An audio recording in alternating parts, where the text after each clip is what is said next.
అలా అండి, అందరికీ ప్రైజ్ లార్డ్. ఎలా ఉన్నారు? శ్రేయస్ పబ్లికేషన్స్ నుంచి మరొక పుస్తకాన్ని మేము ముందుకు తీసుకురావడం జరిగింది. అదే సిలువ విజయం అనేటువంటి పుస్తకం. ఈ చిన్న పుస్తకంలో యేసు ప్రభు వారి శిలువ మరణాన్ని గురించి, ఆయన పునరుత్థానాన్ని గురించి, అదే విధంగా ఆయన పరలోకానికి ఆరోహణం అవడం గురించి 7 అధ్యాయాల్లో చక్కగా సరళంగా వివరించడం జరిగింది. మొదటి అధ్యాయంలో శిలువ శిక్షని ఎవరు ప్రారంభించారు, ఎవరు ఎక్కువగా దీన్ని అమలు చేశారు, శిలువ శిక్ష వెనుకున్నటువంటి నేపథ్యాన్ని, అదే విధంగా శిలువ శిక్ష వేసే విధానాన్ని గురించి వివరించారు. 2వ అధ్యాయంలో యేసు ప్రభు వారి మరణం ద్వారా మనిషికి కలిగినటువంటి దీవెనలు, ప్రాముఖ్యంగా రక్షణకు సంబంధించినటువంటి కొన్ని ప్రాథమికమైనటువంటి అంశాలని, పదాలని వివరించడం జరిగింది. ఉదాహరణకి విమోచన, పాప క్షమాపణ, నీతిమంతులుగా తీర్చబడటం, ప్రాయశ్చిత్తార్థ బలి లాంటి ప్రాముఖ్యమైనటువంటి సిద్ధాంతపరమైన ఆ పదాలని వివరించడం జరిగింది.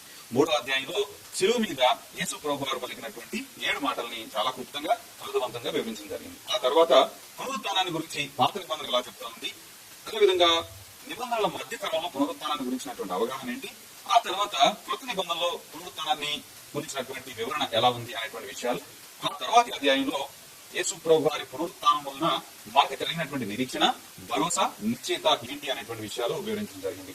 6వ అధ్యాయంలో యేసు ప్రభు వారి పునరుత్థానం తప్పు అని చెప్పేటువంటి చాలా వాదనల్ని ఖండిస్తూ యేసు ప్రభు వారు నిజంగానే తిరిగి లేచారు అని చెప్పడానికి ఏమేమి రుజువులు ఉన్నాయో అవన్నింటినీ కూడా వాక్యానుసారంగా 6వ అధ్యాయంలో వివరించాను. చివరి అధ్యాయంలో యేసు ప్రభు వారి యొక్క పరలోక ఆరోహణానికి సంబంధించినటువంటి ప్రాముఖ్యత, దాని వల్ల మనకు కలిగినటువంటి నిశ్చయిత అంశాల గురించినటువంటి చివరి అధ్యాయంలో వివరించడం జరిగింది.